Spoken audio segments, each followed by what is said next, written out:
ಪ್ರಾಥಮಿಕ ಶಾಲಾ ಶಿಕ್ಷಕರ ಸಂಘದ ಚುನಾವಣೆಗಳು ಏನು ಈಗಾಗಲೇ ನಡೆದು ನಾವಾಗಲೇ ಗೆದ್ದಿದ್ದೀವಿ ಅನ್ನತಕ್ಕಂಥ ಹುಮ್ಮಸ್ಸಿನಿಂದ ಇಡೀ ರಾಜ್ಯದಲ್ಲಿ ಏನಂತ ನಮ್ಮ ಶಿಕ್ಷಕರನ್ನ ದಿಕ್ತಪ್ಪಿಸ್ತಕ್ಕಂಥ ಕೆಲಸವನ್ನು ಮಾಡ್ತಿರ್ತಕ್ಕಂತಹ ಏನು ಸಂಘಟನೆಗೆ ಈ ದಿನ ಭಾಳ ಸ್ಪಷ್ಟವಾಗಿ ಒಂದು ಉತ್ತರವನ್ನು ಕೊಡಲಿಕ್ಕೆ ನಾವೆಲ್ಲರೂ ಕೂಡ ಇಲ್ಲಿ ನಿಂತಿದ್ದೇವೆ.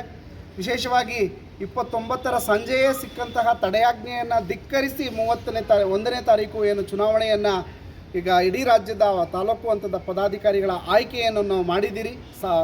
ಸದಸ್ಯರನ್ನು ಆಯ್ಕೆಯನ್ನು ಮಾಡಿರ್ತಕ್ಕಂಥದ್ದು.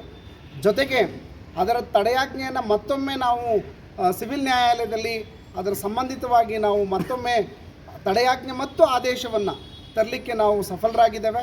ಅದು ನಿನ್ನೆ ನಮಗೆ ಸಿಕ್ಕಿರ್ತಕ್ಕಂಥದ್ದು ಭಾಳ ದೊಡ್ಡ ಸಂತಸವನ್ನು ತಂದಿದ್ದು.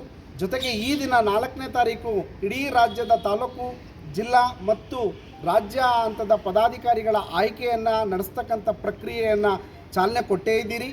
ಇದಕ್ಕೆ ಸ್ಪಷ್ಟವಾಗಿ ಈ ದಿನ ನಾವು ನಮ್ಮ ಇಡೀ ತಂಡದ ಜೊತೆಗೆ ಪ್ರಾಥಮಿಕ ಶಾಲಾ ಶಿಕ್ಷಕರ ಸಂಘದ ರಾಜ್ಯ ಚುನಾವಣಾಧಿಕಾರಿ ಮತ್ತು ಕಚೇರಿಗೆ ಬಂದು ಅವರಿಗೆ ನಾವು ಇಲ್ಲಿ ಸಿಕ್ಕಿರ್ತಕ್ಕಂಥ ನ್ಯಾಯಾಲಯದ ಆದೇಶವನ್ನು ಅವರಿಗೆ ಕೊಟ್ಟು ರಿಸೀವನ್ನು ತೆಗೆದುಕೊಂಡಿರ್ತೀವಿ.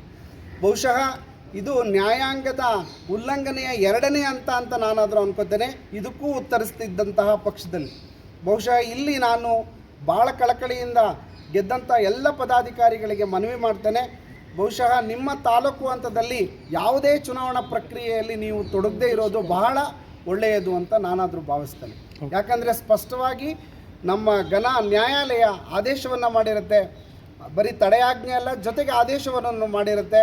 ಯಾವುದೇ ಹಂತದ ತಾಲೂಕು, ಜಿಲ್ಲೆ ಹಾಗೂ ರಾಜ್ಯ ಹಂತದ ಪದಾಧಿಕಾರಿಗಳ ಆಯ್ಕೆಯ ಪ್ರಕ್ರಿಯೆಯನ್ನು ಸ್ಥಗಿತಗೊಳಿಸಿ ಅಂತೇಳಿ ನ್ಯಾಯಾಲಯ ಕೊಟ್ಟಿರ್ತಕ್ಕಂಥದ್ದನ್ನು ದಯವಿಟ್ಟು ಸ್ಪಷ್ಟವಾಗಿ ತಮ್ಮ ಗಮನಕ್ಕೆ ತರ್ತಾ ಮುಂದಿನ ಯಾವ ಆಗುಹೋಗುಗಳಿಗೂ ನಿಮ್ಮನ್ನೇ ನೇರ ಹೊಣೆಗಾರರು ಮತ್ತು ಜವಾಬ್ದಾರರನ್ನಾಗಿ ಮಾಡೋದು ನಿಶ್ಚಿತವಾಗಿರುತ್ತೆ.